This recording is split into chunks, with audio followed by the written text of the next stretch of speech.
G'day guys, this clip is taken from a larger video where I reviewed the World Eaters leaks in completion. So all of the new leaks from the new codex are completed in this other video, but I thought for ease of use and to make it a little bit easier for you guys to digest this, I would split the video down into multiple different components. So if you want to see the whole thing, there's links to the description below. But with that being said, let's get into this clipped version of my World Eaters Codex leak review. Plug for the Blood God.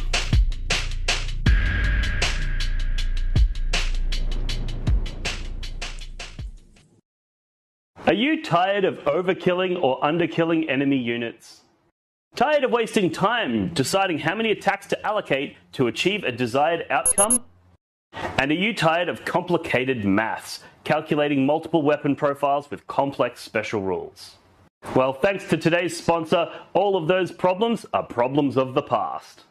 Adept Roll allows you to input the profile of your attacking units and the profile of the units they are attacking into to calculate expected results with precision. You can apply modifiers like Feel No Pain, -1 to hit, damage reduction, as well as enemy strats like Armor of Contempt to get precise results for what you expect your units to do on the tabletop. By rapidly simulating 1,000 rolls, Adept Roll will help you understand what your expected results are likely to be in any given tabletop situation. You can even save attacker or defender profiles to make data entry super fast and super simple, as well as importing them from various sources like Battlescribe or even screenshots from the Games Workshop app itself. So if you're looking to upskill, play like a pro, and stop making avoidable mistakes on the tabletop, download Adept Roll today and start playing with precision. Blog for the Blood God exclusive high quality dice. Blog for the Blood God exclusive high quality dice. Blog for the Blood God exclusive high quality dice. Hi, I'm Dean Simbeck, President and CEO of Blog for the Blood God's exclusive high-quality dice warehouse and emporium. Due to a shipping error, I'm currently overstocked with Blog for the Blood God exclusive high-quality dice, and I'm passing the savings on to you! Roll 9-inch charges, pass invulnerable saves, roll high for damage, and score lots of hits. Check out the links in the description of this video to pick up your set today. Alright, now let's have a look at the detachments. So the first detachment we've got here is the Berzerker Warband. So this is your index detachment, however there are some significant changes. So the first is that units that charge gain +2 strength and +1 attack. So unlike the previous one where it was +1 strength, +1 attack, we now get a similar Blood Angels treatment. However, most of the units are -1 strength from the index. So it kind of balances out. So Berzerkers, for example, they used to be strength 5 and they would go to strength 6 on the charge. They're now strength 4, but they go to strength 6 on the charge. So if you want to fight with a similar level of lethality to what you're familiar with, this detachment's going to deliver that for you. It does, however, mean that on those turns where you're not charging, you're not doing near as much damage as what you're probably familiar with. The enhancements, there's some slight changes here. So the Berzerker's Glaive remains the same, +1 attack, +1 damage. Helm of Brazen Eye is now -1 damage, as opposed to half incoming damage. The Favored of Khorne, instead of allowing you to reroll your whole Blessings roll, it allows you to reroll 2 of them, which is actually arguably a buff, because let's say you're trying to resurrect Angron and you rolled 1-6, you can now reroll 2 of those dice, and you've got a slightly higher chance of rolling those 2 into 6s than if you had just rerolled all 8. Or even more likely, if you've rolled 2 6s, and you're like, well, I would like to reroll 2 of these other dice, and as long as one of them is a 6, which you've got a reasonably high chance of getting, now you get your Angron back. So Favored of Khorne is a bit of a buff, and then Battle Lust, instead of free heroic, it now gives you reroll charges, or +1 to charge if you already have reroll charges via your blessings. So enhancements, slight changes there, but there are some significant and important changes to the stratagems that we're familiar with. The first is that you get sticky objectives on death. The next is +1 AP in melee. So the sticky objectives is the same as previously, but now instead of getting +1 to wound, you're getting +1 AP, which is pretty cool on Khorne Berzerkers, being able to go to AP2, and on your 8-bound going to AP3 if you're going into Armor of Contempt or something like that. So that's really cool. However, losing the +1 to wound is a bit of a yikes. 2 CP, fight phased, -1 damage, that's the same as it was before. 1 CP, gain additional Blessings roll, but this is now only triggered after killing an enemy character or monster. It used to be after killing anything. So that's a bit of a nerf. 1 CP, advance and charge on Khorne Berserkers only.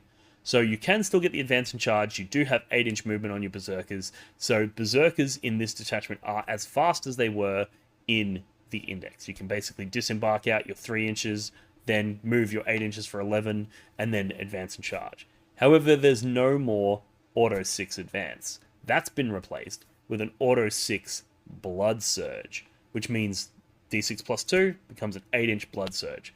So that's pretty crazy. There's some pretty crazy stuff you can do with a guaranteed 8 on your Blood Surge, and it really does mean your opponent has to be terrified of those Berserkers. So let's have a quick look at a list that I've wrote to sort of demonstrate what I think this detachment's going to sort of look like. Now, like I said, operating off Index points, off the current points, so we'll see whether or not they change, but here's an idea of a list that you could see happening within this detachment to utilize what we've discussed. So you got Khan the Betrayer, you got Lord Invocatus, you got Slaughterbound with the Berserker's Glaive, which gives him 10 attacks at strength 10 AP 3 damage, which is crazy. You got 10 Jackals, you got a unit of 20 Khorne Berserkers, then a unit of 10 Khorne Berserkers, a Rhino, 6 8-bound, 6 Exalted, 8 Goremongers, 2x2 Spawn, and a World Eater's Hellbrood. And now the idea with this detachment is you're going to take Lord Invocatus, you're going to put him in the 20 Khorne Berserkers, and that unit is going to be able to rapid ingress because he gives deep strike to his unit, which means you're now going to be able to deep strike Lord Invocatus and 20 Berserkers, and then go in and charge something and string out this huge unit, tag everything, and then threaten an 8-inch Blood Surge move off of that. That's brutal. And then the Slaughterbound, he's going to basically join either the 8-bound or the Exalted 8-bound, depending on your opponent. If you've got a lot of enemy vehicles you want to deal with, you can put him in with the Exalted 8-bound, which means that you're going to be able to continually resurrect one of them. Or if they've got a lot of infantry, you can chuck him in with the regular 8-bound and achieve something similar there.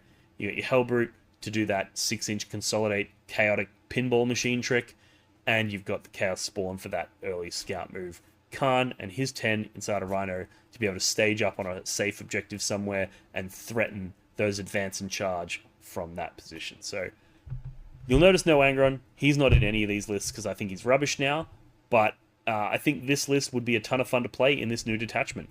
Hey guys, thanks for tuning in. If you liked that video, make sure to like, subscribe, comment, all of that good stuff, and head over to blogforthebloodgod.com where you can pick up merchandise to support this channel and allow me to continue making content like this. You can pick up a t-shirt like the one I'm wearing now, neoprene objective markers, gaming mats, we've got dice, we've got terrain sets, and we've also got a link to my Etsy store where you can get 3D printed miniatures if you're looking to expand your World Eaters range or start a World Eaters army entirely. So there's a ton of different cool ways that you can show your support for the channel.